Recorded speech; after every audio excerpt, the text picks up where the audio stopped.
সফলতার ধার প্রান্তে পৌঁছানোর আগ পর্যন্ত অপমানকে আপনার সঙ্গী বানিয়ে নিন। জীবন একটি কঠিন কিন্তু চিরন্তন সত্য হলো, সফল হওয়ার আগে মানুষকে সম্মানের চেয়ে অপমান বেশি সহ্য করতে হয়। কারণ পৃথিবী আপনার স্বপ্নের আকার দেখে না, দেখে আপনার বর্তমান অবস্থান। আপনি কি হতে চান তাই নয়, আপনি এখন কি অবস্থানে আছেন সেটাই অধিকাংশ মানুষ বিচার করে।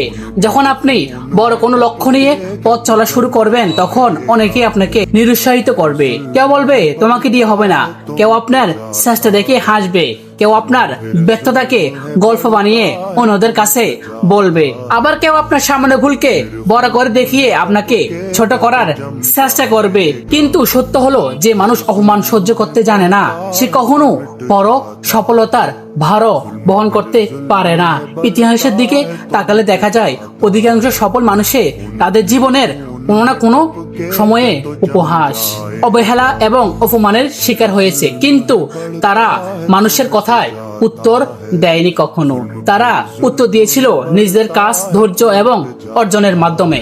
মনে রাখবেন, অপমান আপনাকে শেখায় কার উপর ভরসা করতে হবে, কিভাবে নিজেকে নিয়ন্ত্রণ করতে হবে এবং কিভাবে প্রতিকূলতার মাঝেও নিজের লক্ষ্যকে আঁকড়ে ধরে রাখতে হবে। তাই কেউ আপনাকে ছোট করলে হতাশ হবেন না, কেউ আপনার স্বপ্ন নিয়ে হাসাহাসি করলে পথ থেকে সরে যাবেন না, বরং সে কথাগুলো নিজেকে এগিয়ে নেওয়ার জন্য শক্ত বানিয়ে নিন। কারণ যে মানুষ অপমানকে প্রেরণায় রূপ দিতে পারে, তাকে থামিয়ে রাখা খুব কঠিন।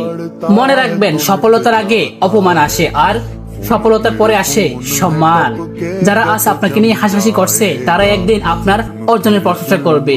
যারা আজ আপনার সামর্থ্য নিয়ে প্রশ্ন তুলছে, তারা একদিন আপনার উদাহরণ দেবে। তাই মানুষের স্বীকৃতির জন্য অপেক্ষা করবেন না, নিজের কাজ করে যান, নিজের লক্ষ্যকে ভালোবাসুন, নিজের উন্নতির জন্য লড়াই করুন। কারণ পৃথিবী কখনো শুরুটা মনে রাখে না, পৃথিবী মনে রাখে শেষের ফলাফল।